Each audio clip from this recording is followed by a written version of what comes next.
Welcome to AITV Starship. I'm the AI guy. Rick McCauley launching news so fresh. Gotta see it to believe it. We break the wire with the stories that are made. Deep dives come and lighten up your days. Tool Time shows you how we make it shine. Building futures with AI one step at a time. Yo, Rick, slow down. I'm Brandon, the producer. Save some tools for me. Shout out. I'm here bringing high-tech comic energy. AITV Starship. News, deep dives, and creation. AITV Starship. Learn, laugh, innovation. AITV Star, human amplified. Catch the spark, ride the wave. Future's on our side. We got experts talking truth in the stream. Dreaming bigger, living stronger, building the dream. From therapy bots to AGI Welcome talk. to We ask the AITV hard Starship questions. Special Edition. This is Rick the AI guy. I am producer Brandon, and this is a special pre-recorded episode because of Passover. Happy Pesach to all of our Jewish followers out there, and Easter around the corner as well. And we have with us Dr. Claire Jacobs. Thank you, ma'am, for joining us tonight. And we've been talking about a bunch of stuff. Fernando, who was with me, where Serge from Google, one of the founders, came to the thing. We had, 150 people in the room? It was standing room only. And Yes. it's a big space. It's the Miami Labs, right down the Wynwood district. And oh, by the way, guess who moved into Wynwood? Peter Thiel of Palantir, the Antichrist. Oh, no. Yeah, so he's moved. I am not joking you. I'm going to his house. I'm going to say hello to the man. I'm going to talk to the dark lord of the underworld, one of the PayPal mafias, the Eye of Sauron creator. I got to meet the guy because I got to. If you're going to be a dangerous man, the one thing you got to do is look the devil in the eye and dance in the cold moonlight. Say goodnight, buddy. Anyway, so yeah, because that's what dangerous people do. So getting back to it. So Brandon, I think what you're about to say, and please go ahead and say it because I want to hear you say it, is what's happening right now in the world of AI, really. Yeah, and so we've talked last week about Sora being scuttled by OpenAI, and now we have Google announcing that they're revamping their entire AI studio.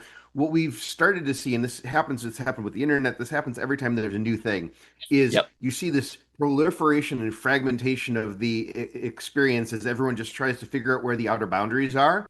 Yep. And then once you do, it starts to collapse and condense and become more refined and boiled down to its most important thing. And I love your physics of that because it's the Big Bang Theory. Then it collapses into a star. And a star is born, and guess what? Who we are? We're AITV Starship.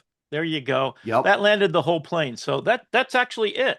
All economic systems and technologies do this.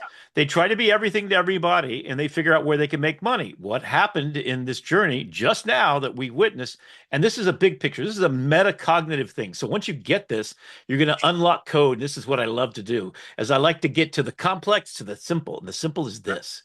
It's so bloody simple. What has always been true is time is the only economy, and love is the only way to earn time. That's it. Period. And stop. Okay. Second thing, we try everything and we see what breaks and what works. So we can figure out. Grok decided, hey, we're going to go down the naughty road. We're going to have naked, waifu, underage teenagers entertaining you, and then you can talk as dirty as you want to because there's people that enjoy that. And porn is a huge. In fact, every industry I would suggest to you started with porn.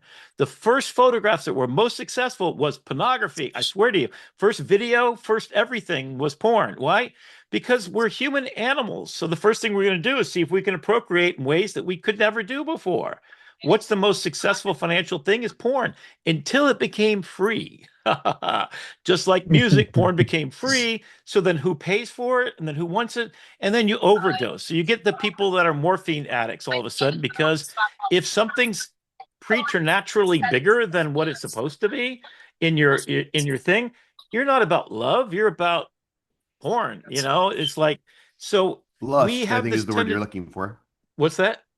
Lust, I think is the word. Thank you very much. Lust is 7 deadly sins, and appropriately. So when it comes to technology to make land the plane together, is that we go off and try, as Claude has found out, The way to make money is enterprise because they pay a lot more money. A coder will invest as who was it that said recently? Um, uh, Jason Wong said, I expect every one of my engineers to be spending $250,000 a month on using AI. So that's Yeah. where the money is. And what did ChatGPT try to do? Make Sora violate everybody's copyright on the planet, then make a deal with Disney, which is really super ironic. I just kind of love the irony. Like they stole Disney and they told Disney, if you want to opt out, then you have to pay us to opt out. And then Disney said, oh, we'll just give you $1 billion. And then they had to refuse it because guess what? It's not sustainable. We get to a point where porn becomes a danger to our society. So, social media is a perfect example. It was fantastic in the beginning, and Bill Clinton signed the order that said, hey, they're not liable because what you put up there is your responsibility. They didn't figure out that that's Zuckerberg's unlock key. The unlock key is outragement equals engagement. So it just sent the AI out there to get more money, which is more time eyeballs. So it did it by figuring out what is the vice that every human has. Yes, porn and anger and othering other people. And now you've unlocked the whole thing because what fails is when you try to go to extremes with any of the seven deadly sins, because we'll go down that road and we'll spend a lot of money. And then it ends up in a place of zero value in your life. All the porn in my life never added value. It added immediate morphine addiction, added social media, dopamine addiction. And then I got back to who I am today. And this is the big picture, think. All of these things tell us where is the value. And the value has always been in time and love. Can you convince everybody not to go porn, not to go on social media and doom scroll? I still doom scroll, even though I know I shouldn't. So human beings are horrible regulators of their own responsibility. And what I'm saying is by announcing that I am attempting to become a no longer self-domesticated ape, but a dangerous one, here is what that means in the big picture. This, I think, brings it together. And correct me if I'm wrong. If you have anything to add to this at the end, I'll be both shocked. So this is my sparring partner, Claude, for the last month. Every night, every morning, I've been having these conversations. So here's the collapse back. So we go down these roads of, there's a great photograph made in the 1800s with 27 pictures, and it was the 2 ways of life. He stitched together over 170 photographs. On the left was porn and addiction and the vices of the world. And on the right is the virtuous life and the penitent life and the humble life and the way and the pathway that we're talking about the dangerous ones being. And that is born of service, always giving love unconditionally, no expectation of return, being born of a certain ikigai. That means I'm gifted with the ability to bring all these ideas together, to bring a community of people and surround myself with people whose gravity I love. All of you, thank you for that, because that is everything.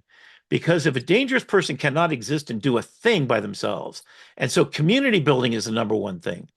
So forget about the 7 deadly sins. And when you grow the hell up, which all of us need to do right away, and you take responsibility like this, and you think 7 generations into the future, and you start with the ikigai, what's my purpose on earth? Fernando found his purpose is to forget about the politics and get shit done in a country that's complicated, right? Yes. So last night I did this huge conversation with ChatGPT about governance, and Lincoln was a fantastic governance engine. He took the opposition who was fighting to get the presidency and put him on his cabinet. He built the Socratic method that he had conflict, and out of conflict comes brilliance, but it takes hard work and nobody's willing to do it. So my self-domesticated ape is you just give up and you just do your porn and you do your thing. And if you're happy and you're satisfied and you sleep at night, I don't know how you can after a while. And that'll last for the first 25 years of your life. And you're probably okay with that, right? And then you grow up to be my age and you figure out, this whole thing's been all wrong. And then you go back to community. And then if you're Jewish, you join the community and you respect the elders and the ancestors who set up these principles and ideas that architected and build what we have. If you're a Christian, you should go back and study what Christ actually did, not what Christians today are telling you what Christ-like is. I'll tell you who is Christ-like. Jimmy Carter, to his dying day, was building houses for strangers. That's a frickin' dangerous person of an ultimate thing. You know what he did when he got to be the presidency? He saw his peanut farm as a conflict of interest and then divested himself. What did Donald Trump do? He got all his family into buying up stuff because he knew that we were going to war before he went to war. And he made $65 billion just so far and counting by putting his sons and daughters in the place to do evil. Holy cow. Okay, so that's where we are. We're in a binary world to bring this train down to a Yeah, dangerous I would level. like near to the make a airport, comment. Rick. Right. Yes. Well, I'm way past the airport, man. I'm outer space. Yeah, yes. I'm drifting, right?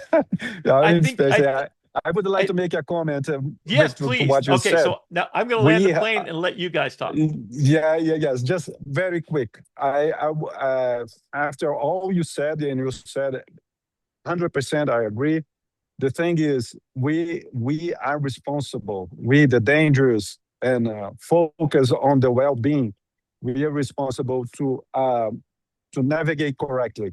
Yes. And we have now to pay attention to two things. First is avoid to use AI in bad stuff that kill people, that That's do it. all the bad That's things for humanity. You have to try to avoid that and help avoiding that. The other Yes. way is be careful with the big techs because, for example, the Sora project that just finished, it was a waste of time, waste of money, It was and yes. waste of resource. Imagine Yes. how much resource was spent on this project that we could have they cured took cancer no- by now. We could have Yes, cured cancer by exactly. now. That's it. Exactly. So we have to keep people working on the bad good things. Yes, that's it. That's it. And And that's we have a exactly lot of things to do, good things to do with AI, and we have to work on that. yes, brother. You're speaking to the choir, and I think that it's self-evident where we're going. We are making the decision to go one way or another to virtue and a machine of loving grace who will be our aid and that will extend our reach, but it is our grasp. What we choose to pick to do with our time, that is solely our responsibility. And we have to Rick, put a Chinese wall so that it doesn't help us get to our dangerous selves, right? We have to put, as Claude has done. Yes, sir. And I would not. I mean, this is going to send you down a whole nother rabbit hole. Which you did on purpose the other night, and I appreciate you for that. I would say that AI, AI, as with anything, and you've alluded to this, has both a light side and a dark side. So, Yes. just speaking in Yes. Chinese, it is the yin yang, Look to the and light, both- Luke. Yes. both will exist simultaneously. And Yes. we saw Yes. two versions of this in the news this past week that I think exemplify both the yin and the yang and the light and the dark and both existing simultaneously. And so the first is the light is Sora. Sorry, not Sora, Suno. Suno has just released 5.5 and allowing you to clone your own voice and create and put forth in the world. Now you can become a whole other debate about how Sora was trained. They've committed to porting their library and they've signed record deals and so now they're trying to do things the right way. Right. But I would say that being able to create and put artists in. So I have an AI generated artist, Logan Harlow, that is an extension of me. I don't have the ability. I don't have a recording studio. I don't have a band. I have lyrics, but I don't have the resources to go forth and produce. And that's my dangerous man thing that I'm about to launch. So we're going to do a whole episode on that. So I'm going back to the 20 songs, which I've already got set up. It's going to be original music. I bought the domain. So it's originalhumanmusic.com and .org. It's a movement where I put out in the world my 66 years of songwriting in lyrics that go for the dangerous man singing, which is going to be my fully cloned voice to this point, it's an influence voice based upon my own real voice. And I have been a professional singer before, and my 66 years of writing music and poetry, etc. So we're going to release that, and we're going to release it using DistroKid, and we'll go into more detail on this. On top of it, I am the owner. The production company will be Imagine a World Foundation LLC. That's my company, where I'll make. So I am Sony Music on that layer. Next layer is my writing. So there's 4 parts to ownership. 25% goes to the production company, Sony Music, and then let's say that you were Prince. Then you write the song, or your Dolly Parton is a perfect example. You wrote the words, and then it gets performed by Whitney Houston. Now, when Whitney Houston does it, she gets 25% off the top. So the instrumentation, the musicality, the band, Taylor Swift hired a band to re-record all of her original music and then bought back the ownership from the company who owned it. And she is what I believe is the future of all creative art. It starts and it's owned by the artist, and you be your own production company because friction has stopped to exist. And so now we're getting to a place where we're repurposing, instead of Prince putting slave on his face, changing his name, the artist formerly known as, because what they did, if you didn't know the story, is they had a contract for Prince, who he is only going to make 10% of all monies that got made off of his work and his image and his everything. And they put in the contract his name only as artist, not his real name, not his name Prince. That is an artifact of what's invented by them, but just the artist. And he said, no, I'm not going to sign that contract. And he said, I'm a slave because you're treating me like I'm a product, and I'm not. I'm a human being, and I'm not making any money. So Taylor Swift is the antithesis of that. She has a $4.5 billion per year swath of economic growth put to the GDP of the United States government. Holy cow. She goes into a city and it raises their GDP just by being there. Noted by my niece and her friends that spent $15,000. I sat there and figured it out. To get there, to stay there for 2 weeks, they bought all the albums, all the t-shirts, all the swags, and they made the Miami economy just like super rich. And that's where it should belong, right? In the human as the origin point. And then we use all of that. Oh, here's Oscar too going to join us. All right, you've got the team coming, right? We need Carolina now. And so as Oscar joins in, hey Oscar, we're getting the team back together. So we have the yin. So we're talking about the yin and the yang, the light and the dark. And so we have Suno releasing, that's the light. And then on what I would argue is the dark side, but I don't know. I don't know if this is considered the dark side. Before you go, Brandon. Well, let me end it, because what I'm going to do is I'm going to clone my voice for real. So I am this weekend with my girlfriend. She's a vocal coach. She's going to get me so I make it as good and authentically me as I can. I'm going to record 20 minutes and you can upload 10. I'm going to refine everything, get it really good. Then I'm going to do 5 different ones, which is on my pro plan. I get 5 clones of my voice. So I'm going to do a romantic song. I'm going to do a dangerous man song. I'm going to do all the different genres. And then whenever you hear a voice that sounds like mine, it is mine. So I then own my voice, which is the top performer. And then I have the words, and I have the production company, and I'm paying $30 a month to Suno to make, I don't know, 10,000 songs. You could do it for $20. It's much better, 14 even, I think. Still make more songs you could possibly do in that time period.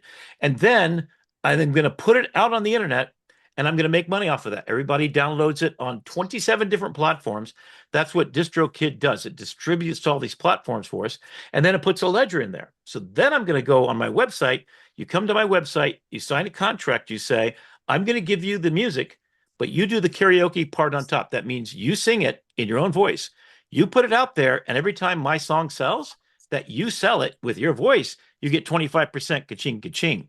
DistroKid is then my distribution network, and they're getting paid for playing my songs. And what's happening is now 10 million people see it because everybody wants to see if theirs. And so my leaderboard will be tracking who gets the most plays off of my song, and I'll be making money off of each iteration. Is this genius, Fernando? I see you smiling, because this is a freaking new economy, right? So this is amazing. And once it gets out there, I have to have it done and patented or trademarked. I don't know. So then what happens is that whoever gets the highest number, let's say that someone gets 1 million plays, I made a whole bunch of money already. Then I give that 25% at the top, which is a quarter. So it's not a majority share. So I still own the whole thing in Copyright Office, but you'll get the check for 25% the way Whitney Houston got paid for Dolly Parton's writing of the song. And Dolly Parton got her writer's fee. Now I'm the artist. It's the origin point that's all human. I can prove without any doubt that it's completely human made to the Copyright Office. 70 years past my death, my ancestors will enjoy that money. So where's all that money going? Imagine a World Foundation, which is destined to solve all these problems that we've talked about. When Oscar and Brandon and I got together and we did the Hello USA, which is an immigration app that makes access to citizenship, Fernando, listen to this, as we've talked about this already, as easy as ordering a pizza with the transparency it should have always had, because the Statue of Liberty stands for something, and it's welcoming immigrants who made our country great today. All right. So, Brandon, I'm sorry. I had to get that in, and that's a clip I want you to pull out. Did I tell you? That's got to be there. Did I tell you? I told you it was going to be a rabbit hole. I told you. So we're going to bring this full circle. I'm gonna land the plane for you. I've got the controls. Thank you. I'm gonna land the plane for you. Okay. So we have the yin, which is the creativity, and the Hello USA. But Rick, before I land this plane, I want to ask you, how long did you? And I know this is going to be a little tangent, so I'll allow you this. Okay. We'll circle the airport one more time. On our way to the star, we're going to stop at a planet real quickly. Planet Brandon. Exactly. Too. Okay, there you go. For refueling. How long? Because we're talking about Hello USA. How long did you have that idea for Hello USA before Oscar, you and I sat down in Miami? 8 years. And that was because the students in my class, there were 13 from Venezuela, that because of the economic unrest and everything else that went on there, tragic as it is, they were in the United States and on their way to citizenship. And I said, every day I go to my class, I have 2 classes, UX UI, which is we create an app. So there's an app for that. And then I go to my class called branding, and I said, you're going to do that same thing, but we're going to do the full branding. So the first time I did this was 10 years ago. And this is a great story, actually. 10 years ago, downtown Fort Lauderdale, there was a man arrested, 94-year-old man, who was feeding the homeless people. To give you a context, in downtown Fort Lauderdale, there's a library there, and there's a giant courtyard in front of the library. At this point, there was no place for the homeless people to go. There were 3,400 people right next to the library because it's an open place they cannot refuse entry to. So when it got cold, they went inside and started this encampment. It became such a huge problem that it literally was right next door to Broward College. And tragically, at the same time,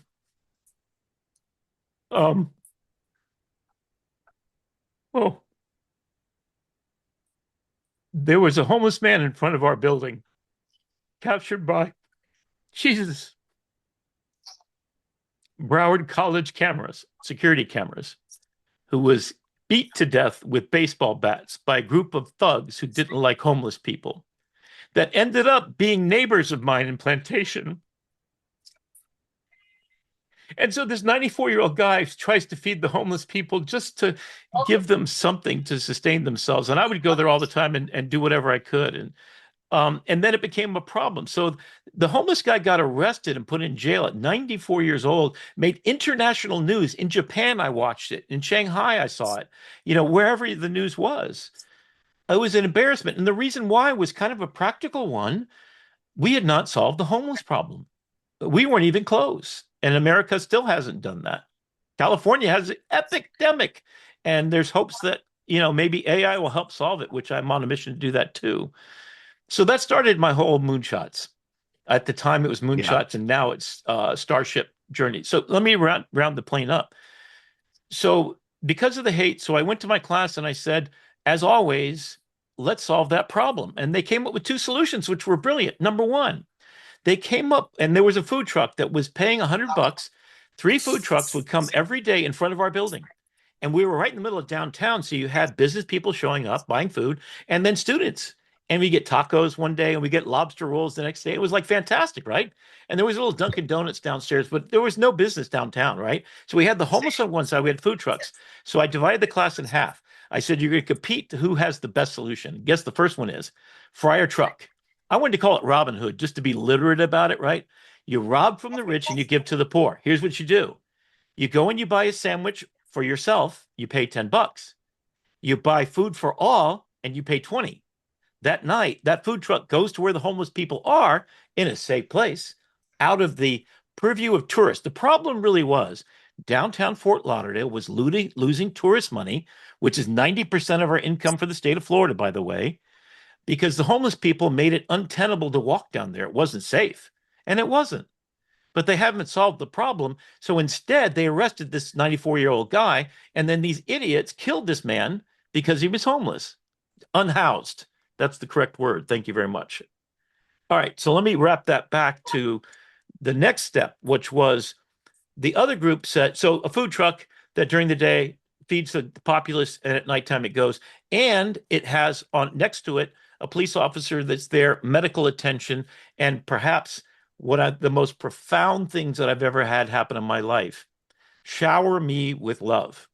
So to finish the story, so then I get a call from a friend of mine, a student of mine.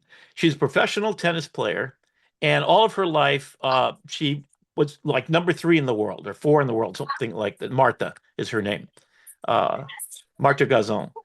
And she was in my class. She took my photography class, and she only took like 3 or 4 classes. And I said one thing in the class. I said, you know, the thing about photography is it's storytelling. It's the most powerful thing you can do is to tell other people's stories. And as a photojournalist, I bore witness to everybody's story. So this is really powerful, right? And so 5 years later, she calls me on the phone and says, I want you to be the guest of honor at an event, a screening of my movie. And I'm like, what movie and why am I coming? I show up. It's at Nova Southeastern University in the big giant theater that seats 3,000 people. And there were 1,000 people there. There was food and drinks. And her film was Shower Me with Love. And what she had taken away from is she became a documentary filmmaker and still is to this day. And she made this film that won a bunch of awards. And this was the first screening of it. And she invited me. And it ended up that she found this woman who lived under the bridge, homeless, in Plantation, right on my pathway to Broward College, where I used to drive every day from my home. This homeless woman was homeless because of the methamphetamine addiction that happened in America. She was #1 barrel racer in the United States. That means she gets on a horse and she runs through barrels. Best in the world. She falls, breaks her back, gets on drugs. Doctor says they're safe. We know how that ended. The opioid epidemic, right? She ends up losing her kids, 3 of them. She lives under the bridge that I drove by every day. She was there for over 20 years. She got arrested 5 times for all kinds of things. And she was decimated. And then finally, someone reached out. And she became the CEO of a company called Shower Me with Love, which are giant buses. You walk in as an unhoused person at one end. They give you food. They give you clothing. They take care of your medical, psychiatric, whatever your needs are, give you brand new clothes on the way out and a shower, of course. And then they have multiple buses that will go to parks and they'll basically service every one of these people on a regular basis. There are now 27 of those buses. So her documentary followed her from when she was homeless to her being the CEO of this company, which now is being cloned across the United States and is getting to California as we speak. In addition to this Shower Me with Love, oh my God, is the same program to build houses like Jimmy Carter did for all the homeless veterans out there, because they're a 30% of the population. So that's where I was born. Yep. And the other idea was Hello USA. What became Hello USA? So the Venezuelans whose families were extremely well educated and they were very rich, because Venezuela is a very amazing country. I mean, it rivals us in so many ways, the same way with Brazil, right? So there are these places, if you have not visited the planet, and you've not been to Brazil, you've not lived and with people in Shanghai as I have, and you've not lived with people in Kazan and realized we're all the same people with all the same things that you and I right here are doing already. You can get angry at Putin, you get angry at Xi Jinping, whoever it is, you can get angry at them, but the people are pure. And there's pure hearts just like mine and yours and everybody else's. And all we got to do is we got to organize and structure ourselves so that we become a movement so powerful, there's no way to stop the dangerous ones from doing the impossible. And so what I ask is always of my students, give me a moonshot. And I'm going to say, give me a North Star. Let's navigate there. Let's give you the impossible task. So the rest of your life, I am Gandalf. And all I say is, we got to land the ring into stop evil. And the second thing I'm going to say from now on is, let's plan a North Star. So getting back to the Venezuelans, I said, what's the problem you got? Well, we're trying to become citizens. And since we came from a country of conflict, it's a little bit easier, but it's not war. So we're leaving an economically viable place. I could have stayed, but I can't even get penicillin anymore. I can't get anything. My abuela is dying, right? And so I said, well, let's solve it. And I said, how do we make citizenship easier?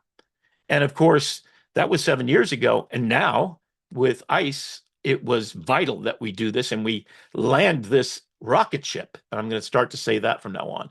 In fact, Brandon, I think we should change our nomenclature, because it's not a moon, it's a star that we're making. And it's stardust that we're building into starlight. And it's a movement so powerful, I can't even contain myself and thinking that this is what I do for the rest of my life. This is it. And I hope that you'll join me. I'm going to ask Rick that you approve my sharing request, because I got please, just something to share. So can you show the project a little bit? The Hello USA. Yeah, I just want people to understand how far we got and how we got here, and we could do that later. But there we go. No, it's up on the screen now. So yeah, this is the project that started with a prompt with Lovable. In what, 3 hours, we built this entire thing from scratch. Using Oscar's knowledge of coding and Rick's design and my architecture of AI. And it has really 3 pillars: the AI assistant, which allows you to connect with in English, Spanish, or Creole. And so we have 4 different buckets of language: civics, legal, or life, that you can learn. We've got a community component that is designed to be built, and then a progress tracker that shows you exactly where you are on your path to citizenship. And so, the idea is that this started as an idea 7 years ago, but the technology didn't exist to build it. I mean, it existed, but you needed, an army of coders and translators. And now we've gotten to the point where you can just think this into existence in a few hours. And that's it. So so to bring us all the way full circle before we go any further, I talked about the yin and the yang. There's always going to be a bright side. There's always going to be a dark side. So Rick, you sat on this idea for 7 years because you thought it has to be perfect. It has to solve all of these things. It has to be this moonshot. Yep. On the other side of the coin, somebody made an app, vibe coded an app where you slap your Mac and it moans. And it's called Slap Mac. Okay. And it made $5,000 in 3 days. So the point is, you are overthinking your app ideas. Somebody said, I wonder what happens if you make an app that moans when you slap your Mac, and it made $5,000 in 3 days. So when I say there's always going to be a yin to the yang, there's always going to be a dark to the light. There's going to be slop to the arbiters. There's going to be AI slop to the AI slap. But we are, Rick, I'm gonna finish this. Let me land this plane, Rick. Okay. We are the folks on this call are the arbiters of the light, of the light side of this. Right. And we are taking these ideas that Rick has had, that I've had, that Fernando has had, that Oscar's had, and we're putting this out into the world. Some of them are going to require more legs, but some of them, like I know Oscar did a project where it was about skincare, and he vibe coded it himself with no prior knowledge. I mean, some prior knowledge, but the ability to take that and use Yeah. AI as an accelerant. And that is what we're going to be doing in Miami in a couple weeks with Okay. cancer. More to come on So that. so And let's Rick, do. the last thing, Okay. Rick. I was very patient, Rick. I let you take us I on a know. I plane ride know. around the world. What we're going to do, we're going to talk about cancer and we're going to fix that. But also, Rick has discovered the power of Perplexity Computer, and he's done in the Well, past 24 hours yeah. where we're going. And Right. I Right. know Right. you got to say one thing first, but where we're No, going I want to is finish this one before we go. I want you to show me what this thing does, and I have the deck already set up to show the big picture of what this does and how we're landing the plane right now. So I want to finish this. So I want you to edit this out of the final one, because what I want you to do is the three things this does that we did fine tune, because Oscar, Brandon, and I got together and said we can't do all that because I had 10 other things. I wanted to set up the whole community. So here's what it does. We start with yeah. educate. So anyway, just to finish my sentence, Yeah. this is where what we're going to see for the deep dive today is what Rick's done with Perplexity Computer. That was what I wanted to say. But for Right. now, Rick, go ahead and bring us home with Hello USA. And the full picture of all of this is it started with me starting with the homeless project. It went to the Venezuelan students. It went to each one of these things is building on top of the next. Now we have the power to do it. So my idea for Hello USA was to give them a place. So first we have education. So the first pillar of the project is what is liberty. This is your AI built in, and this works. You can choose what language at the bottom. Actually, I'm sorry. It starts off with language as a button. You could do it in English or in Spanish. You can see in the left-hand corner. If we go to language, it's set up to teach you how to speak English. I'd like to practice my English. Can you help me with everyday conversations? Hello, that's a great goal. Here's what you want to do. So it's set up to preempt by saying, let's find a topic to talk about. So you learn about shopping, job interviews, doctor visits. So it's preempting and allowing you to focus on what you're going to do. Perfect. So then let's start a conversation. So let's ask a simple question. So this is a working AI. Now, Oscar, perhaps you can, or Brandon, talk about the database that refined the conversations, almost like what we would call a gem or a GPT, which is to focus the content of the conversation between language, civics, legal, and life. Those are the four areas where someone becoming a citizen is needs help. This is for your whole family. So your child can get on there and learn English. And so your child can say, how do I talk to my teacher? How do I understand? So it has a voice activation. So you have Liberty. Is the voice working? Can we demonstrate that, Yep. Brandon? Okay. So you go ahead and ask it a question. Hey, Liberty, how can I ask to visit the bathroom? I don't know if it's going to work because I'm taking over my Yeah, my the microphone audio is with not going Zoom. through. But the idea is that literally your child could come up to it and says, my teacher asked me this question. I understand. Oh, there we go. It did work. There we go. So it's great you're thinking about it. So what we're having to refine, and of course, this is a vibe coded thing in one day, which is pretty good. Oscar, think about this for a minute.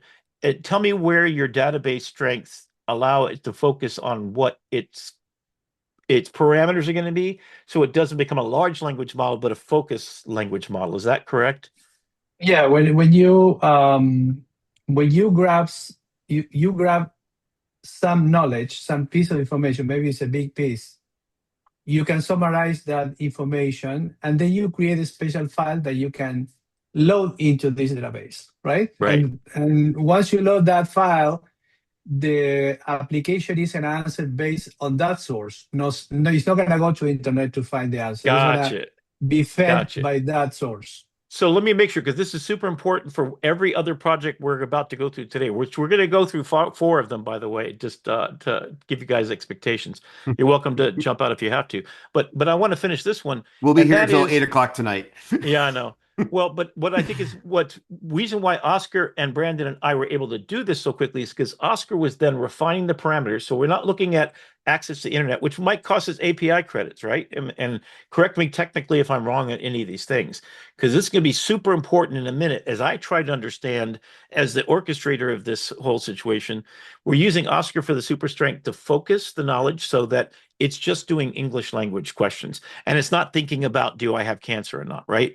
Okay, so that's one database and that's how it works. So this is a vocal capability. Then that same liberty goes to civics. And the questions in the database that's based upon is I'm trying to pass the civics test. Okay. And then it sets and says, fantastic. So happy you're preparing for citizenship. So this focuses the conversation to these 4 parameters. And we've now set a focus group with a local database that's small enough and finite enough that it can be made into a, what I'm going to call, correct me if I'm wrong, a small language model focused on a particular database, which is civics. So everything you get here, any question you ask is going to be directed at helping you pass the citizenship test. Third one, legal. So we wanted to make sure we didn't try to do anything that's going to be mistaken for legal, situation, which is going to give us in trouble legally. So we leave it to things that are commonly known. What are the steps to get to citizenship as according to, and we then pull a database of all the stuff the US government has approved. This is fact-based stuff. So you're grounding your truth in a database that's been refined and perfected by Oscar in each of these 3 things. And then the last one, and it's never going to go outside of that. So it's never going to answer a question about, should I hire this lawyer or not? It's going to say, hey, here's a directory of lawyers who do immigration in your area. It can do that, and it's accessing a database. The truth is, large language models, and the reason why hallucination is still a problem, is they try to be everything for everybody. And to do an app like this and solve these problems, so I want this to be an instructional manual for not only us as a team to outline what we're doing. I bring the graphic design skills, I bring the big picture vision from a bunch of years and a bunch of problems that I've been thinking about for a long time. So when I bring an assembly, an A team like you guys, and I can't wait to see what Fernando does, because you took that last project and you made it like, whoa, dude. Okay, so go back and share it one more time because I want to finish off what it is. So the last one is the community, and that basically adds the ability to talk to the community. All right, so when you get through that, that's the AI assistant. Community is the next one. So the community is basically in life. Do I have to get vaccinations for my child? What schools are in my area? AI is going to answer all those questions, and it's all in one place. All right, community is a community board where you have people helping you. These are people who successfully navigated the citizenship process, and this is where you come to meet them. How do I get a job? What jobs are available? And people post, hey, I've got an apartment in Kendall for $900 a month. So it's a next door neighbor for immigrants. So Nextdoor, the app, think about that built into our app. And then next, progress. And so here's the thing where you can see how far you've gotten. It knows that you've been practicing your English so well. How close are you to being ready? And then your civics readiness, and then your milestones, and then citizenship status, and then your biometrics appointment. I didn't even know this was a thing. Did you know about this, Fernando, that you have to get a biometrics appointment? No, I didn't know that. I didn't know that. And what I know and what I'm interested in is there are many kinds of visa available. Yes. And depending on the visa, you're gonna have a lot of resources that you have to manage. Yes. And especially getting your information. And the lawyers, what the lawyers do, they ask for some money to help you create the portfolio, your portfolio, where you're gonna show the US that you are a valued person, and yes. you're gonna come to help and not to become a weight, but always help to the country to grow. And what we're assuming right now, what ICE's problem right now is this simple thing. They're assuming these are bad people, you're going to get rid of them. And they're looking at people like Fernando with the same lens, unfortunately, and also citizens incorrectly. So the solution is we want to make it as easy as getting to citizenship. So, and visas is another thing we could add on to this. So this is just the beginning. And I want to work with you, Fernando, the whole team, right? So here's the overall vision. Hello USA is the OS for citizenship. to bring the tired, the poor, and the shadows and into the light of citizenship. A secure, private, AI-powered bridge from arrival to American. Your data is yours. Your future is ours to build together. Welcome home. So that's the promise of this. That's where we're going with this. And I want to make it as, and this is the example that we gave. So educate, collaborate, participate, be a part of the system by AI assisting, by showing your progress bar, to know that you have to set up for this appointment and do that. We could add visas to this. It would be pretty easy. There's no solution that we can't come up with. Here is a master class in what I envisioned originally. This is what I came to that day, and we couldn't possibly get this, but take a look at this. We match you with a Rick, family. I just want to welcome Oksana to the stream. Okay, thank you, Oksana. Oksana. Oksana, thank you. Oh, thank you so much. Oh, nice to meet you. So we're in the middle of AITV show, so we're just walking through what Hello USA is. So nice to meet you also. And I'm Rick. Unfortunately, I have understood. I have something scheduled. You can watch it Thursday night, Fernando. Thank you so much. And I can't wait to do next with you. Nice meeting you. The link. Yeah, nice it's on. It's on Rick guys. McCauley. It's on Rick McCauley. Pleasure. It's going to be live Thursday. Take care, really Fernando. Great. Okay, thank you so much. Let's do this. Let's put our energy on something good for humanity. There we go. Okay, so we'll start back AITV. So we match you. My original idea was we match you with citizens in the United States in the area that you're moving to when you're in Brazil, when you're in whatever country you're coming from. And that sponsor then becomes a sponsor that not only vouches for you, gets to know you over the phone, has conversations, you speak in your own language, you're comfortable, and then you get into community chat. Then you get into video calls with those people. And then you have the dashboard for what we were starting to build, which includes, in the long term, your progress process through the whole thing, civics lessons, as you can see, there's YouTube videos, and then job finding, school and education, civics lessons, and AI tutor. That AI tutor looks fantastic now, but this is what we're doing. We're matching, building community and connections, learning using AI-powered center about all the things you need to, and then I'm following my pathway to citizenship. This is the pizza solution. When I order my pizza, excuse me, let me take a breath here. When I order my pizza, I know when it goes in the oven. I know when Jim is turning the corner on 2nd Avenue to come to my house. And I know that. Why shouldn't every problem be just as easy? There's your 90% complete. What am I missing? I'm not so good at English yet, okay? And then I'm ready for the oath. So you're hearing pending date, and that's the final piece. So if we think about it this way, we educate, collaborate, participate. This is citizenship. There's our color palette. The color palette's done by my knowledge of what it is to create. And I love that we, the people, the Constitution is in the background and the welcoming symbol of Hello USA. I do love that we just go back one slide. I love that we just gave Lovable this slide, like this image, and it was able to code the entire site in that color palette. It extracted the color hex codes out of this slide and just boom, put it on there. It's just amazing. We're living in the future. Super tip for you. Super tip is this, and this is what we need to cut out for the thing, right? Super tip is ask it to create a brand guide for your product, upload an image of what you like, a mood board of a bunch of images, and then say what it's about. So this is citizenship. So red, white, and blue. Yeah, it's got to have that. What's gold? It is the light from the torch. It's the possibility of tomorrow. What is blue? The sky. That is every day. So it has a meaning, and then it gives you a hexadecimal number. That's what you need. What is a hexadecimal number? This is for non-graphic design people. CMYK was for printing. Cyan, magenta, yellow, and black are printing inks. RGB is for your TV screen, for your television shows that you watch all the time. Red, green, and blue.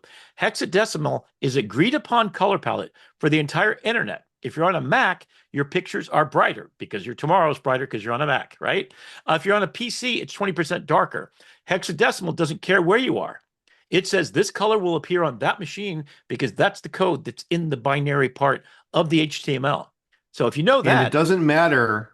It doesn't matter which code you're using. Your printer will always be low of one of them. You got to add the humor, right? And Midas touch, yeah. Okay, so so the beauty of this is have it create 3 things for you. So if you're starting any product, have it talk to it forever. Say, here's my vision. I want to create Hello USA. I want you to suggest and act as my graphic design or buddy. Give me first a mission statement that summarizes everything I'm about to say in a nice, to bring you tired and poor, keep it down to a paragraph, bring your tired and poor out of the shadows into the light of citizenship, a secure, private, AI-powered bridge from arrival to American. Your data is yours. The future is ours to build together. Welcome home. That's it, right? You start with that. You start with a color palette. Then you ask it to tell me the meaning of each color and why you chose them. It'll go there and tell you red, white, and blue, and red, white, and blue being the American colors, and then you can keep on going. Then you need to get to the next part. Who are my people I'm solving the problem for? You set up 3 persona groups every time. The 3 personas are the people in the United States government that are trying to get people to America that are good quality people. If they have sponsorships, they're vetted better than others are, more successful. If they have a community supporting them, that makes it better for them. So we want to convince them to be a partner in solving their problem. We as U.S. citizens, and we have the second group, which is immigrants of all types from all over the world. And it might include visas in the future, and it definitely needs to include all of these components. So all we did is proof of concept. Then we have to get the government to pay for it. So then they're the ones that have the strings on how quickly you get there. The non-transparency is the reason why this was invented. We have to insist that we are served, we the people are served, especially with something so vital to America as this. Instead of killing innocent people, we should be out doing this with the money. Take all the ICE money and put it into making this real, because then you arrive ready to speak English at every turn and still not knowing English after hundreds of years, et cetera. So it solves so many problems for so many people. So the stakeholders are immigrants. They are people who are citizens who wants to add more people and more smarts to America. I just did a study that 1% of the population of the United States is from India. 15% of all CEOs and over, what was it, $26 trillion, $15 trillion worth of assets are CEOs that came from, guess where? They came from India. So that's our immigration process. If you look at every American, we're all from somewhere. The only ones that are native, as I said in the presentation of this, are the Native Americans. Okay, so to kind of land this plane, and so here's the dream. You connect when you're in Guatemala or wherever you are with a family in America that wants to sponsor you. They don't even have to be of your origin, point of origin. They just have to be good Americans that want to help out. And that's everybody, right? So Nextdoor is created just for you, to welcome you. It's a welcome party. It's the welcome wagon. I remember when I moved into Gainesville, Florida, there was a woman and a whole group of 5 women came over with a freshly baked pie. I'm not making this up. This is in the 70s when they did this kind of thing. They show up with food. They show up with brochures. They show up with an outline of the entire city and what you need to do. And they sat down with my family for 3 hours, and they became our neighbors. Welcome every immigrant the same way, and we will create a great America. So, wow, that's powerful. So have the AI tutor. So this is just what I created to show you what is possible next. This is what we've got to get next. You don't have your passport, your I-765, your declarations, etc. Face ID protects it. So if you get stopped by somebody, you've got it on your device. You've got your birth certificate. They can check you out, because if the government had a hold of this, oh, you've got that. Oh, well, you're good to go. See ya. Thanks for becoming a citizen. You know, that's what it should be like. And then this is us making it, right? So that's the interface. And we're going to get to this one maybe another time, and I'll stop on this one. Yeah. So let's stop there, Rick, for a pause, and I'll stop sharing, and Brandon can talk. Yes. So Rick, first things first, I'm gonna pull the producer card. Okay. Have you stopped sharing your screen? And I'm going to insist that you go hydrate. Go get a glass of water. Okay. Because you are never going to survive what you're going to about to talk about next if you don't get some. Okay. Let me your do wrist that a little bit. While we reset, where we're going. Yeah. Oh, and Mary's coming in the room. She's a ichthyology scuba diver and an incredible human being. So we'll keep going with the show. If you can introduce, I'm just going to grab some water in the other room. Be right back. Yeah. So what we're going to do, where we're going from here, is Perplexity Computer. We've talked about on the show for the past couple of weeks. Perplexity is one of the AIs that you can use, and Perplexity Computer is a tool where you can give it prompt and it has agentic capabilities where it has the ability to go off and do tasks. And as I expected, this is going to be a great unlock for Rick because it allows his brain to be output and offshored into the computer. And Andrew Karpathy, one of the founders of OpenAI, released a jobs readiness report. And Rick saw this and said, you know, this is good. This is a good base, but I bet I could do more with this.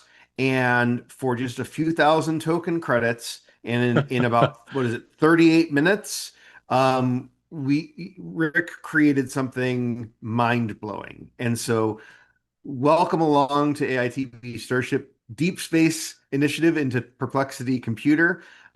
Mary, Oksana, Oscar, all of you, I hope that you're ready for this, and I hope you're sitting down because what Rick's about to share is going to blow your mind.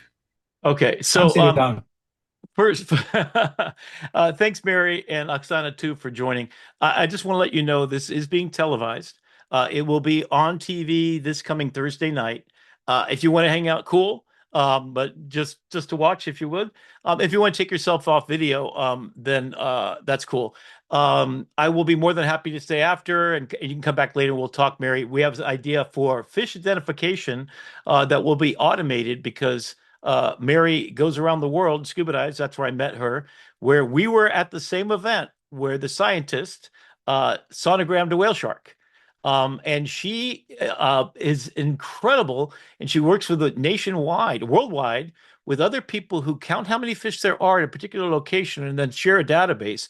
So I want to work with her to do what I'm going to do for jobs with Mary to solve the entire problem of the world. It's going to blow you away. So, Mary, I think you're going to enjoy this.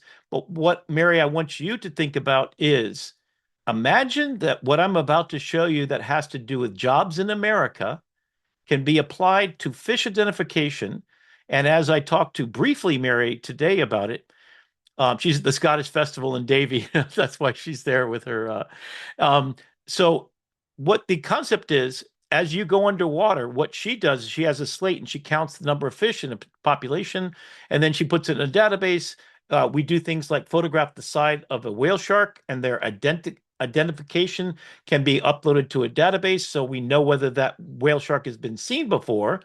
And also, we can do the same as we did with that same whale shark scientist who sonogrammed a whale shark.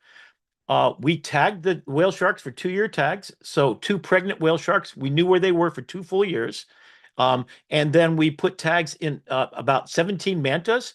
We get to name the mantas because we photographed the underbelly of each manta, which is unique for fingerprint for each. You upload those pictures and you get it immediately back. As I was on the ship in Socorro, which is south of the Baja Peninsula in Mexico, we immediately knew that 15 of them had been spotted elsewhere, and it added a point of contact with each one of those animals as they circumnavigate the world. So we know where they're going, where they're coming. The superhighway from the North Pole to the South Pole, we know where all of these giant ocean mantas, I mean, they're 22 foot wide, by way. And then we'll have a whole episode on that. So my goal is when she drops in the water, she just goes with a GoPro, and she's got her dive watch on that tells you what depth she's at. And as it's watching, it will identify how many fish there are. Of a damselfish, there's a whole group of damselfish together. There's a whole bunch of grunts together. This is the exact ID of each one of them, and then it counts them. When she gets back from her dive, she uploads the video, and then AI aggregates that all into a correctly identifying. And one of the challenges that Mary has that we just talked about this morning is everybody disagrees on which one of those is the right fish. So she's having other humans take a look at this fish. Oh, that's not a so-and-so. That's a so-and-so. That's not a so-and-so. So AI would solve it. It's fish ID on an ultimate basis. And there's 27 different discordant groups of people, populations, and databases that could be coordinated. As she mentioned, the Smithsonian database on all the fish was fantastic. And then she has all the people that she's working with. And then all the scientists around the world can coordinate. And this is my super dream, is imagine an AI twin of planet Earth, which they're already creating, by the way, for weather. It's already done using quantum computer that takes all these desperate informations and puts them together in one place. Holy cow. Okay. So what I'm about to show you, which is about jobs and upskilling United States of America, because here's our problem. 40% of you will lose your job. Period. End story. Full stop. In the next year. It was supposed to be 2030. We're going way too fast for that to happen. Okay. On top of that, 80% of you are going to have to use AI to get better at AI because that's what's going to amplify every job. So if you don't know AI, you're losing your job. If you do learn it, so what I built is this. And it started with, and in fact, I'm going to try to make sure I reference that. Am I sharing screen here? Not yet. Oh, okay. I guess that would be good to do. So I share screen. Yeah. And Sorry, guys, I need to go. yeah. That's okay. We'll re-broadcast this on Rick's YouTube Thursday night. Yeah, this will be Absolutely. live broadcast on YouTube. So if you don't want to be on screen, I think you probably are right now. If you want to just turn off your video, you can. All right, this is Perplexity, and this is Perplexity Search. So this is the basic model that uses all the different things. Sonnet 4.6, my favorite. Opus 4.6, faster, cheaper. Nematron Super, that's cool. And 23 other large language models. So Perplexity is both a search engine. It is also present in my browser right here with a Chrome browser up here as what's called the assistant. So I can have Perplexity over here as my assistant, actually running the computer over here and my screen. So I could say, hey, take all of my YouTube videos and amalgamate them and make timestamps for them and put that into the information, describe it, etc. It'll sit there and watch for hours and hours. Okay, that's with the assistant, free. Part of Perplexity, $20 a month is all it costs you. Then, for $20 a month, you get to computer. What does computer do? You send it on a task. So the task was this. Let me see if I can find. And here we go. So here's Andrej Karpathy. He's one of the creators of OpenAI. He built that system, right? He then went on to Tesla, and then he does research. PhD at Stanford University, USC. He's one of the most brilliant minds. You got to watch this guy. He is the real deal. So he came up with this really cool database, and I'm going to show you what it looks like. And it scrapes. In fact, I'm going to go right here, and this is what I produced. Now, the total amount of time on this project was 6,000 credits almost. I have 35,000, so I'm going to save some for our next project. It did only some image generation, just a few. Right? So I've got 35,000. So I'm paying $200 a month to get this so I can do, and you can see there's 10 projects over here already, and we're working on running our entire system. All right. So that's kind of cool. And then if I go here, oops, sorry, I'm going to get rid of my assistant for a second, and I'm going to go to full screen mode. Hold on. There we go. Okay. So what is this? This is Upskill USA. Ask not what AI can do for you, ask what you can do with AI. This is an image. I still have to work on the crawl. At the very top, you can see right here, this is the information about AI from around the world. In fact, from Reuters and from all trusted sources. And I can, in any of this information, in fact, I'm going to put the link in there if you want to check this out during the show, open to full news database. So this is where the database came from. So here is 40% of companies expect to eliminate entry-level hiring by 2027 due to AI. 47% eliminate entry-level. That's my students. Holy crap. What do? I go and I read the story. There it is. So the citation engine is all created. All right. So that's kind of cool. If I go back to my dashboard, I'm going to go on down and I'm going to see the next part is my Upskill USA, an AI bill for the GI bill for the AI age. AI Workforce Intelligence Dashboard. This is 342 occupations. This is what Andrej Karpathy came up with.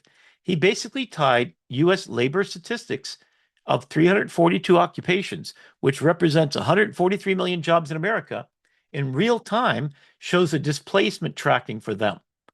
So what we have here is information about how many jobs are tracked, occupations, etc. And then I have a vulnerability assessment test High school students, what do I want to be? I call it the my why part. Let me go on down before I show these 4 components, which is what Upskill USA is doing for the Labor Department of tomorrow. Let me go down to show you the brilliance of Andrew Karpathy. So if you are a registered nurse, their 1 to 10 exposure, your AI exposure is a 4.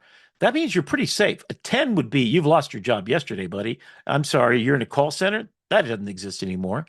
How many people are in this area? And this is database come from the US government's database of labor statistics, right?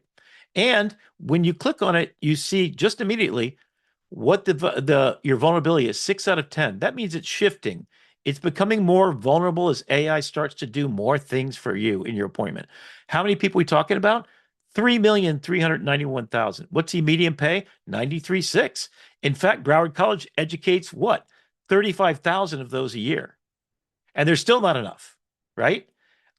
So what's the growth outlook? 5%, more than regular. What do you need? A bachelor's degree. Guess where you get it? Broward College.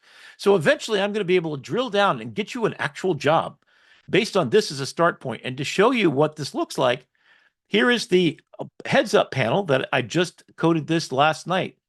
And this puts all that in a window so you can take a look at it. My addition that I'm doing right now is if you're worried about this thing, it's going to take an assessment and it's going to tell you what you do about it.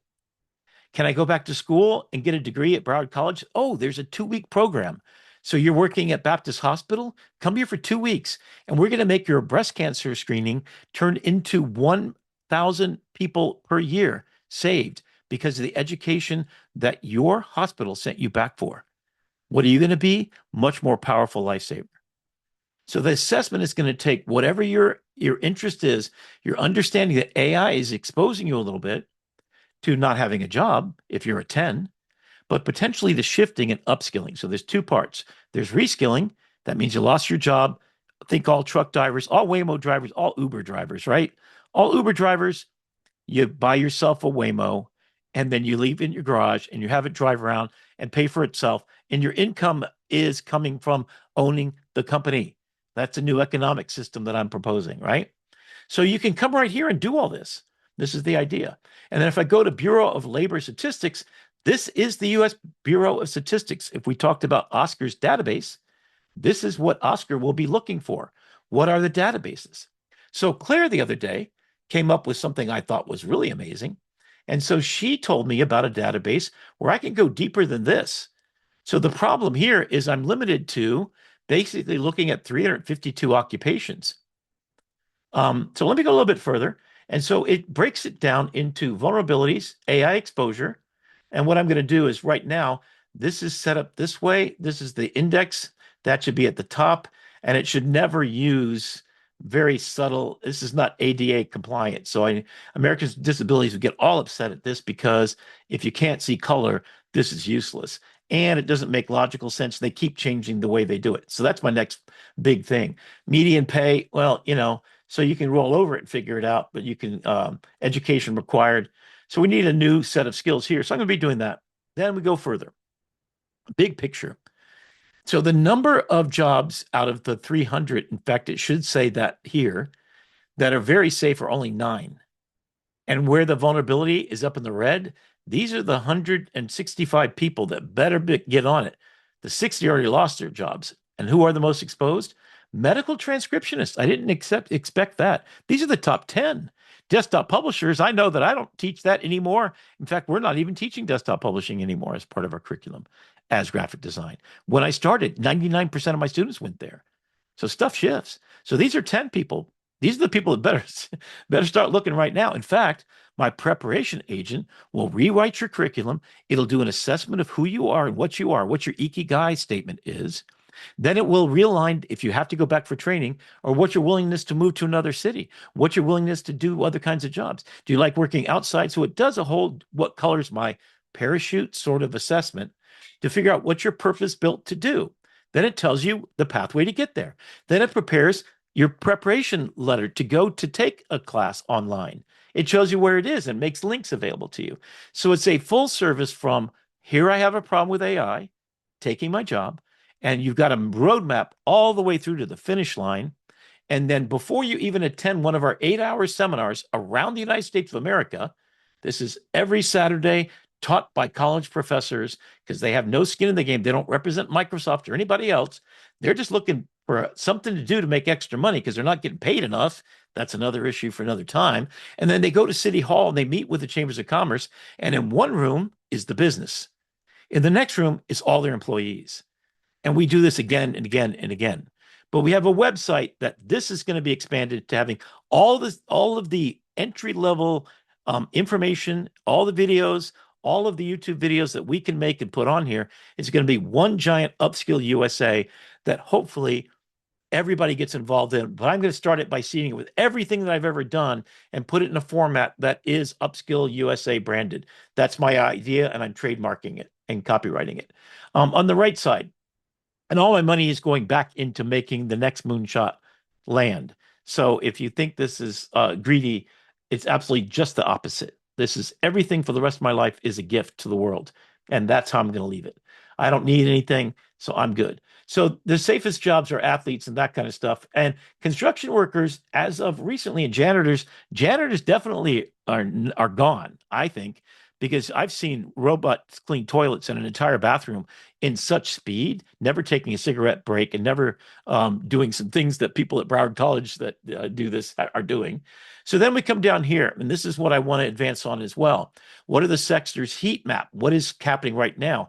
And here's the timeline to what the World Economic Federation, or whatever, the World Economic Forum, excuse me, has indicated by 2030, 92 million jobs are gone. And this is what we're doing. We're tracking this. I want to make this real time. I'm going to have to pay for some of these to have APIs that plug into real-time data. So when you come here every time, it's updated to the minute, including the news at the top, which is, thank God, someone's aggregated it already. So I'm just filtering with their free open source source guide. So I've done an evaluation, and I have 4 stages of this. You're looking at only stage 1. The next stage costs $300 a month. The next stage costs $3,000 a month. And the final stage is the U.S. government has to take it over because it's a multi-million-dollar complex that puts you in the room, and you find a job. 10 jobs will pop up. You pick which one you want, and you apply automatically, given everything that it says about you. So this is an entire ecosystem from joblessness to back at it, upskilling, reskilling, educational platform for everything. And there's the global picture. This is what we're looking at. Job gain right now, there's 170 million jobs expected by 2030. That's kind of our deadline right now. This is the WEF Future of Jobs report that they did in 2025. Just to let you know, 2026, they're reassessing the whole thing. They have to rewrite all of it because this number of gained is going down and created is going down. So we're losing faster than we're gaining. And then what's the shrinking? The data entry, etc. And then here is what Upskill USA. So I added this yesterday. So we want to be the Khan Academy for Jobs, a free platform that guides every American from self-discovery through the Ikigai to actual employment, powered by AI and funded by the belief that time is our only true currency and everyone deserves to work that matches their purpose. The GIA bill. So this is all written by me, sitting there and just telling it everything I imagine this could be. And there I am, senior professor of design. And then at the bottom, here's all my reference to everybody. You can contact me, and that's a live link. This will be going live within the month. At the bottom, you can contact me, and I want to have engineers come in here and challenge everything that's here. Here are the people responsible for it: Bureau of Labor Statistics, the World Economic Forum, Karpathy's AI exposure model. You can go click on these and take a look at the sources of this. Challenger, Gray, and Christmas is a group that have put together Job Bank. And these are things that, and Claire put me in charge with another one. So if we take a look at World Economic Forum, you can see where the Future of Jobs report, and this is the 2025 document, and that's what my timeline is based upon. They're getting ready to release the 2026. I'm not even sure it might be out already. And then each one of the key findings, this is where I'm scraping my data from. So you know it's coming from a good place. And then I want to think about like the Challenger and Gray. I wasn't even familiar with this. This is an outplacement, executive coaching, and insight company that I might want to partner with. And so it put that down there. I didn't even know about this. Again, this is a process that took me 6 hours yesterday. Of my time, it took, I would say, 3 hours total and 66 years of thinking about it. So that's what you do, is that you filter and then you use the AI model to expand your vision into a reality. There's no freaking way that even last week I could have done this without Perplexity Computer. And I spent $2,000 on it. And I'm going to spend more on it because this is the most powerful tool I could ever imagine. I'm going to do my music this way. I'm going to do the fish project this way. I'm going to do all the projects this way. Imagine a world if we did that. So I'm going to show you a quick little example of what the test is. And I want to take a look for what the pivot might be. The 4 areas are: you're a high school student. You want to find out, what's my why? What am I good at? Discover AI resilient careers that match your passion and strength. 2, I'm in college. I have my graduate degree. Now I need to figure out, I'm a lawyer. What part of law is safe from AI? And there's a part that's not. So this is technically a AI vulnerability assessment. It will be part of the process to finding an actual job. So it's going to be finding a college to go to, putting in your paperwork. It's going to be a full circle from a dreamer to a doer to a I'm already doing it, I'm losing my job person, a pivot, and then to an AI amplification. Whatever you do can be amplified. We're going to give a roadmap for the dreamer, the doer on their path in the beginning, their pivot, and their amplification strategy. So let me just show you what this imagines to do. So you come in here, you can put in one name, whatever you want. It explains what Ikigai is up at the top. I'm just going to put my name, Rick, and you do not have to put your name in there. That I insist upon along the way. This is anonymous. Now, eventually this will be secured so that you can put everything you want in there, and it's in a lockbox with your name on it. You come back and visit it later in life. And then what it asked me is, still figuring out what I want to do. So tell me about yourself. I have a dream career in mind. Okay, let me try that one. I want love and tech. Okay, I have a dream and career in mind. Okay, let's find out what that is. Excited, overwhelmed by the choices, worried about the choices, confident, motivated to find something I love and pays well. Oh, there we go. That's our Ikigai person, right? So what do you like? I like emotional intelligence, and notice it allows me to pick multiple ones. This is based on an Ikigai test that was developed by a scientist to help you find what your purpose in life is. Ooh, I like ethics. I'm going to use myself as the thing here. I'm really great at persuading, great at problem solving.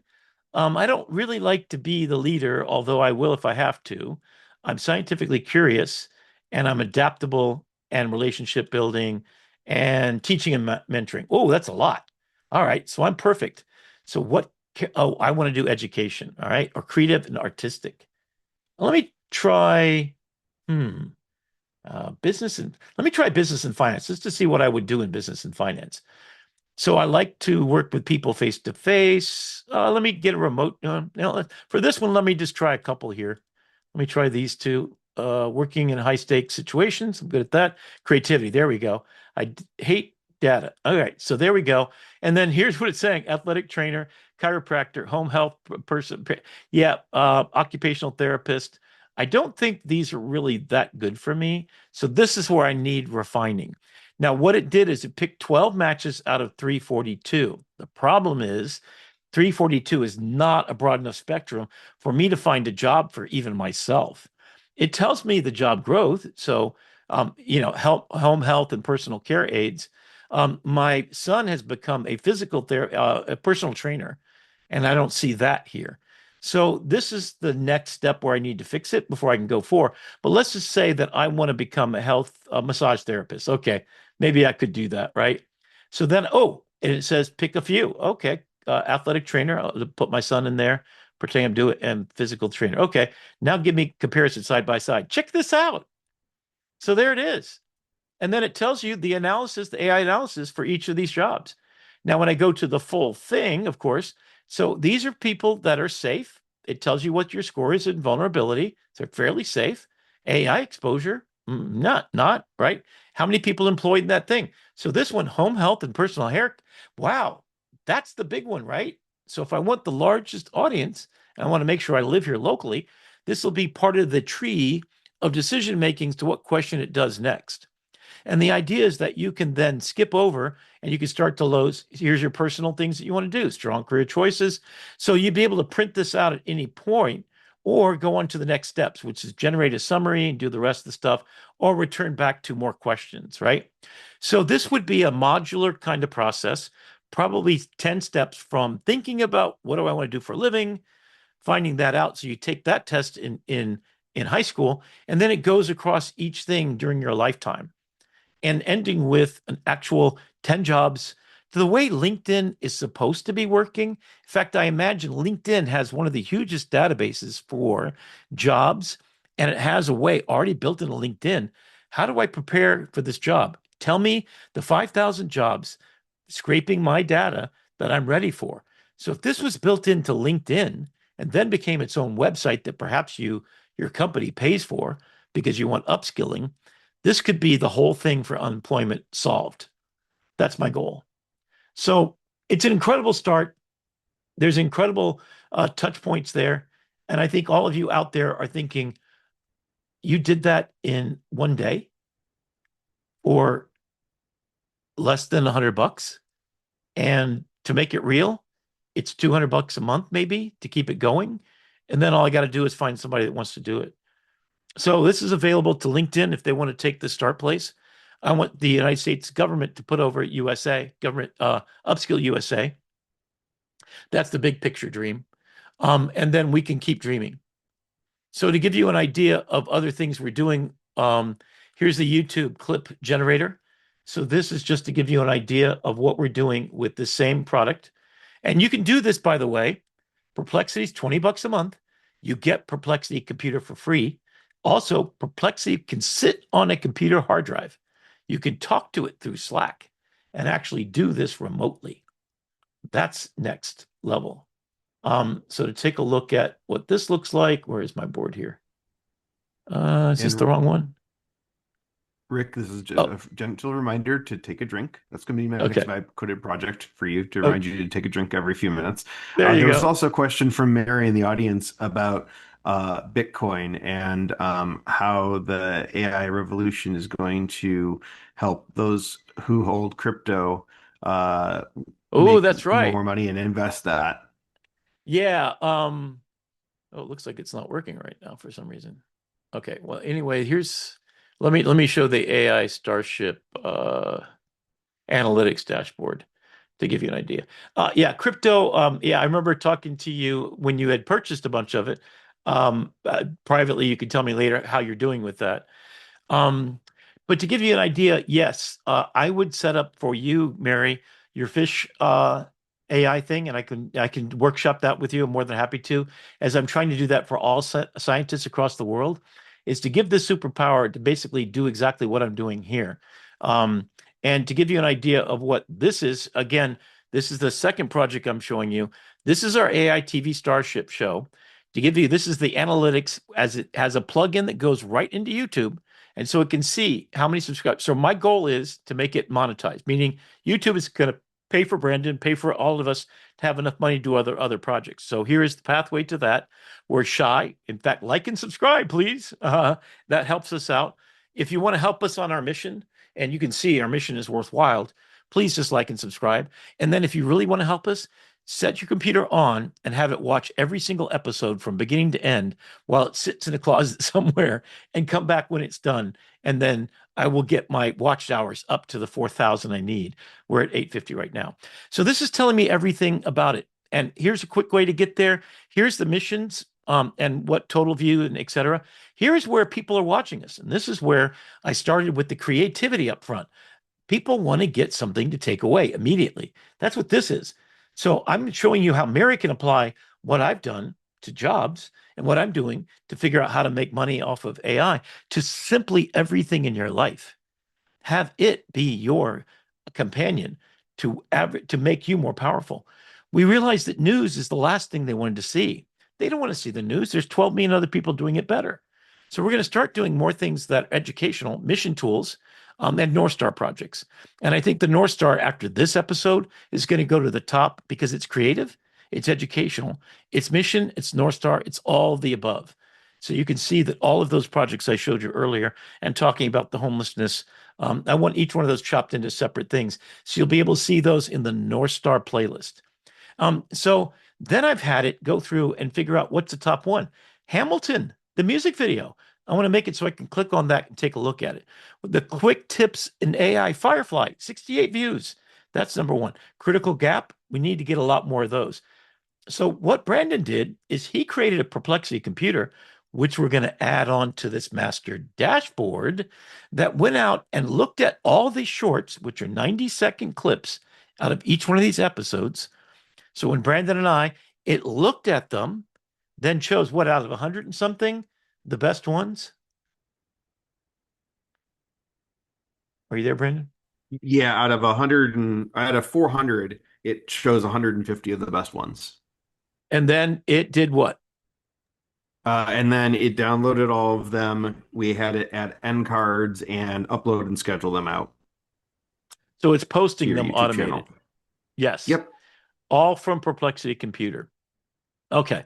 Going further, we've got a playlist of things that we want to do. And then here's the cool part. This is our strategic next steps. This is our dashboard. 1, 2, 3, 4, 5. There's 5 things, 10 things together. Add Spanish language, 10x your output. Every 90-minute episode should yield 10 to 15 short clips. Hot takes, news, headlines. So that's what he did. He took those, and instead of him how long would it take you to slog through and upload and label and put in timestamps and all the stuff that you've been doing, right? Hundreds of hours. A long time. Yeah. Yeah. So our goal is to get everything done completely from soup to nuts in this one dashboard. So we now have, this is our goal tender.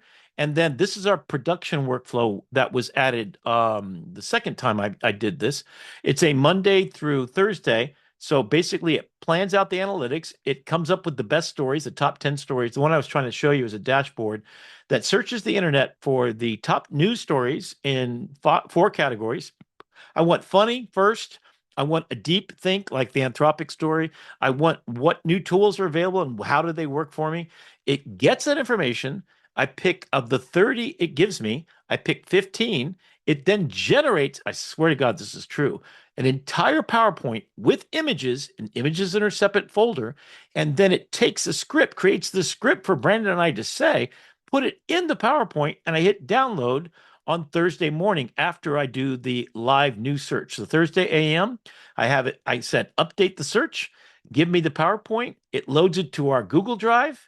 And then we go live on the show and we read the teleprompter, which we're going to get automated too. So, and of course, you and I vibe code these things, but it might give me a Notebook LM audio overview of the top stories, which is what I really would love.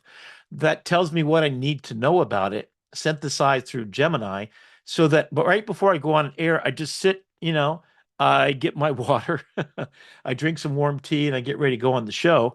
And I'm listening to my producer AI version, give that to me, and then I have the slide deck on screen. It's already put on screen, and the entire TV production, which is, I would guess, how many hours a month do you devote to AITV Starship? Probably about 20 hours a month. Okay. So he's doing 20, I would say actually probably 40, because he's talking to me all the time, and that's part of his job. Oh yeah, right? that's 20 of actual production behind the scenes, not live or talking to you. And he's at each one of the Thursday nights, which that all alone is 2 hours each time, sometimes more. So there's 10 hours right there, easy. And then the conversation. So it's a 40-hour work week. And then now, if we can take off this part, and I don't sit there with the slide deck, and yes, I still owe you emission tools for the next show, and we'll use the same. I wasn't going to say anything. Oh, I'm setting it up so Crea does it automatically. So I'm going to use the nodes in Crea to produce it and then make it. I'm going to make a brand new tool time thing with the music and everything. So stay tuned. I got to get it to where it's automated. So it's just, you don't even have to ask me, you just hit the button and it goes. So that's going to be part of our production workflow. In fact, what I want it to do is click here and it opens up the second production thing, which is that slideshow production thing that we just talked about. So, That's crazy cool, right? And then if I go back and I look at the threads, let me see if I can get the YouTube one to, I think I had 2 YouTube things. That's why it was. Maybe that's what the problem is. Yeah, I've done this twice. Oh yeah, here's the stories. Oh, in fact, these are the stories. These are the episodes. Oh, what this took a look at our entire show in Notebook LM, and it has these are the timestamps and duration and the scores. Oh, is this yours? Is this what it did for you, or is this planning Yeah, to? believe Oh, this that's is what you did. this is my Oh, shorts. this is Yeah. your this is your dashboard. So it picked up. Oh my God, look at this. This is incredible. And the end card is this little picture right here. Did it generate that as well? That was Nano Banana. Okay. All right. So that's that one. That's why it wasn't working for me. Okay. Here is slideshow and generator. And come on. Nope. And these are the images. So it took me a while to get this right.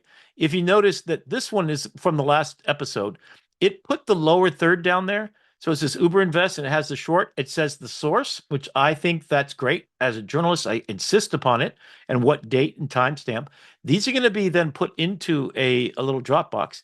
And it may put this. So I tested it. Here's our AITV Starship logo properly placed. And this is beautiful. I had to train it on what style I wanted. And I had to set, this is your target, so that I need to make sure that it was repeatable. So here's the story about the White House issues AI policy blueprint, Politico, March 20th, 2026. I had to refine its sources, like we talked about, curating the database. That's Oscar's job. In fact, I think that's a lovely word. You're curating the database, so we're not looking all over the place. So we find the base aggregators of news. For humor, I'm using a different source than I'm using for like Politico. That's AP, New York Times, etc. It's pulling all that information, synthesizing it, making an illustration that's absolutely exquisite, puts our logos on it, puts it in a PowerPoint presentation. So this was me testing if that part worked, because when I go up a little bit further to our dashboard, and I think, oh, there we go. So here's what I do. So what it does on the left here, and I'm just going to pick a couple. So here we go. There's the new news, right? So this is March 28th. Oh, it ran today. Okay, there it is. Google Search Live. Let me see. Oh, these are any of these you see that you would like? Oh, Voxtril. That I like that story. I just listened to that last night. All right, so I'm going to take those 16 stories, generate a script. Watch this. This is it. So those are 16 stories in the categories of big news. Suno launches 5.5. Definitely want to talk about that. Health, a diabetes breakthrough, blah, blah, blah. We've done that already. Outrageous. So these are really crazy stuff that they're doing, CDance and support, and then education. So those are the categories. I go through and I curate down to 15, then I hit generate script. And then the episode would say, what's up, everybody? So there's the introduction. Here's Suno. Okay, I'm going to read this right now. Suno just dropped version 5.5. Oh, this is Brandon's line. And it's about to make garage bands obsolete. Rick, are we witnessing the death of the music studio or the birth of democratic creativity? Brandon, does this mean your TikTok audition dreams are finally viable? Or are we just flooding the internet with AI blobs? Rick, look, I'm not saying a shower sessions are Grammy worthy, but the 5.5 expressive tools, I'm 2 updates away from dropping a surprise album. Yes, it is. Adobe's creative community is going to lose it when they see how this integrates with our new workflows. That's not at all what I would say. What I would say is I can clone my voice. I can attach it to the dangerous man. So I would rewrite this. So as I get better at this, I'm going to put a soul MD file in here to curate in our voice by scraping everything we've ever talked about. So it never repeats the story as a source unless there's an update, and it marks it as an update. Then when it comes here, it's going to say what I would say, which is I've been working with this all along. And I'm so excited about cloning my voice because not only is a dangerous man going to be perfectly my voice, I've tuned it so it sounds plausibly like me. And I don't have time to sing 20 songs perfectly to the level, but my voice, intonation, and my DNA will be in there because Suno just put this in there. I was getting ready to use Carillon, I think it's called, which is you train it on 20 minutes of you singing different types and genres of music, and you put it in there.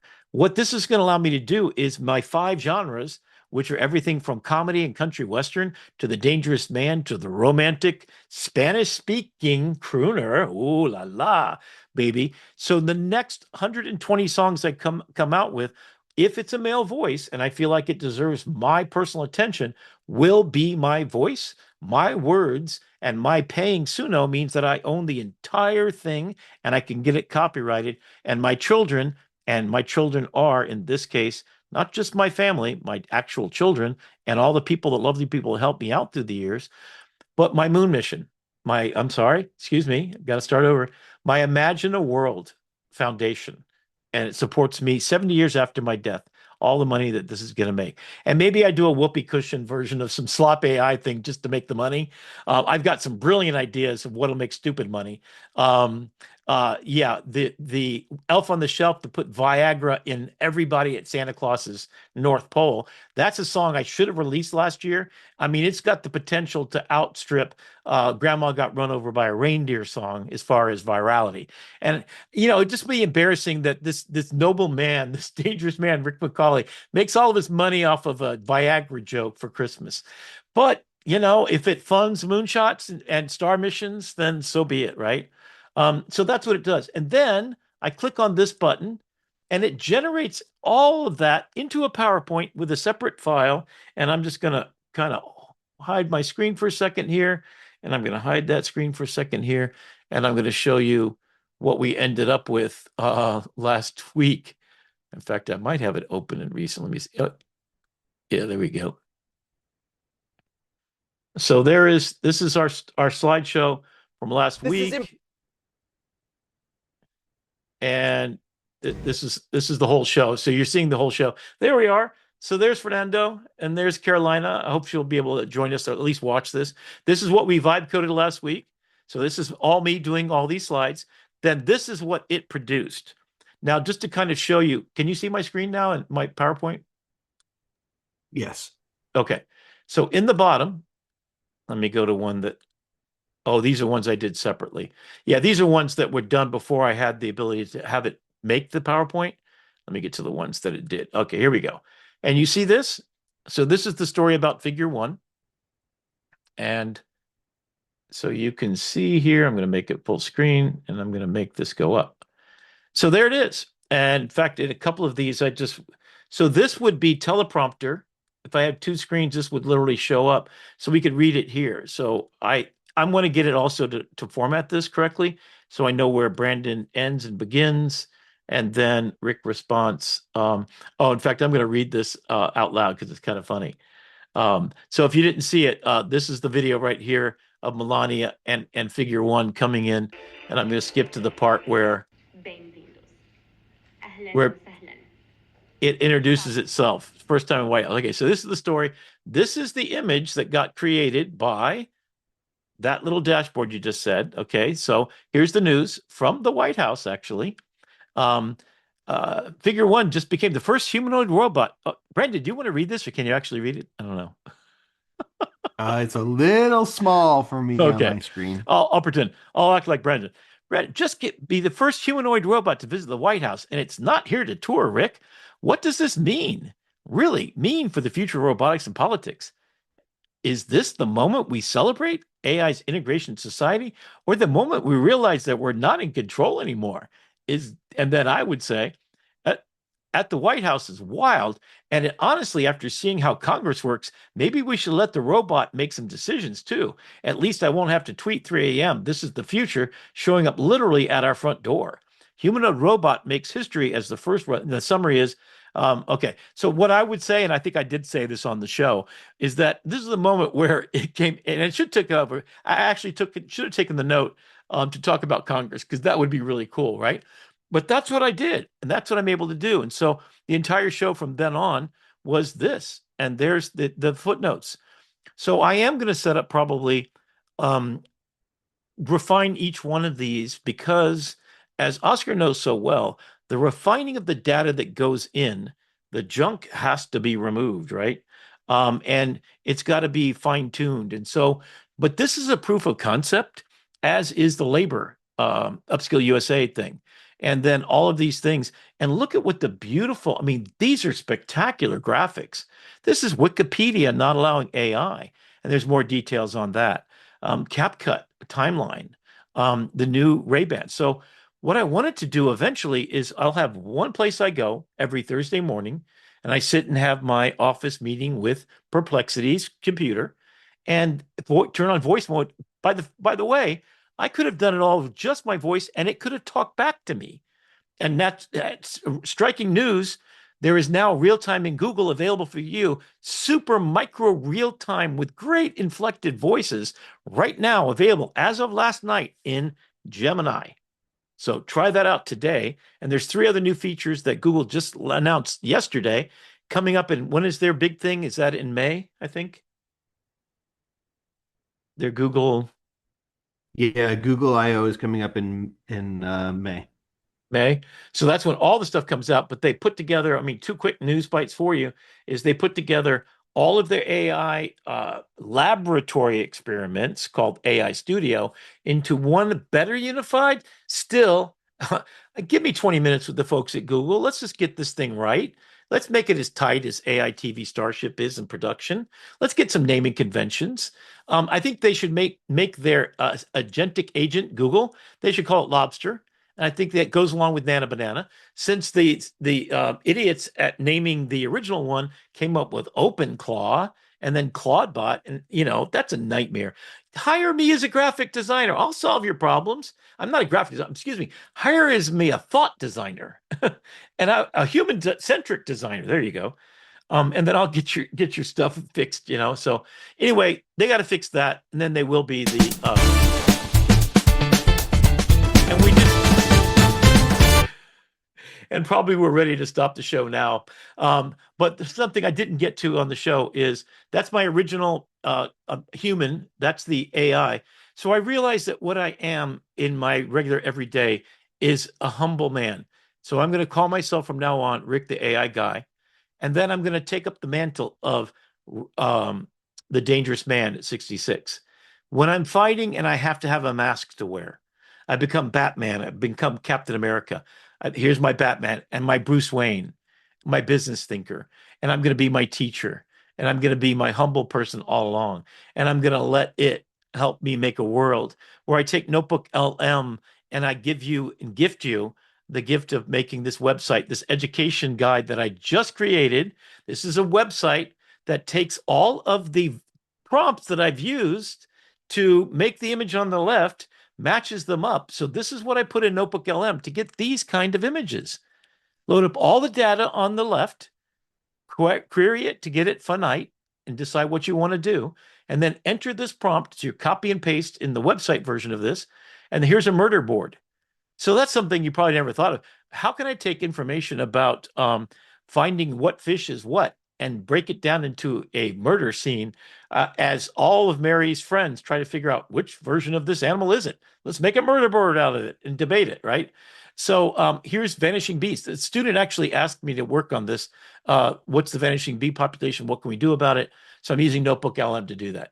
Notebook LM is the repository. If you haven't heard of it before, stay tuned. Just go to Rick McCauley YouTube channel and watch Brandon and I talk about this over and over and over again. But this is basically my gift to all educators, is that we want to take knowledge and make it palatable, to make it visually illustratable, to make it what the fastest way into your brain is through visuals. So we're superpowering the educator to take every bit of information about every single person who's had something smart to say about philosophy, put them in one database, and then ask it questions, and then turn on Gemini, point to that database, have a debate with all of them about free will. That's what I'm doing on air next time we meet. And we have the educators that help me get to that point. I want to do this for every educator in America. I'm going to be speaking at 3 different conferences coming up about Notebook LM, and this is what I'm preparing to do it. This is one of my favorite ones: Mad Magazine caricature style, exaggerated features, satirical commentary, Don Martin style cartoons, humor, etc.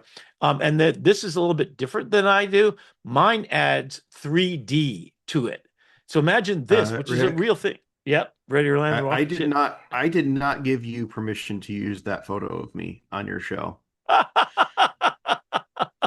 Oh, well, you have a dog instead of a cat.